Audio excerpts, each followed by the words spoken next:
Hello बच्चों, let's read the question. Present question दो statement 1 and statement 2 पर based है। Statement 1 says if the whole apparatus of Young's experiment is immersed in a liquid, the fringe width will decrease. And statement 2 says the wavelength of light in water is less than that in air.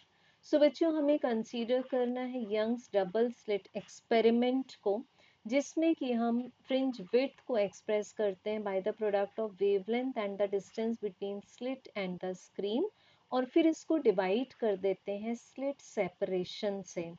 सो बच्चों अगर हम Young's experiment के पूरे apparatus को liquid में dip कर दें तो एक ऐसा लिक्विड मान लेते हैं जिसका रिफ्रैक्टिव इंडेक्स है म्यू, जो कि 1 से ज़्यादा होगा।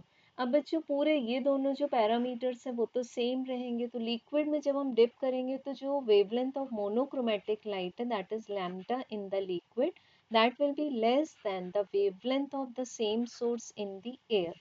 सो हम बोल सकते हैं कि because beta and lambda directly proportional है, तो अगर लिक्विड में डिप करने के बाद में वेवलेंथ डिक्रीज हो गई है तो फ्रिंज विड्थ भी डिक्रीज होनी चाहिए, तो we can say that statement number 1 is true. अब बच्चों statement 2, the wavelength of light in water is less than that in air, so this is also correct, so we can say that this statement is also true. So the correct answer will be option number A कि जो statement 2 है वो statement 1 को explain करता है कि wavelength decrease हुई है, so fringe width decrease हुई है। So correct answer is option A. Thank you.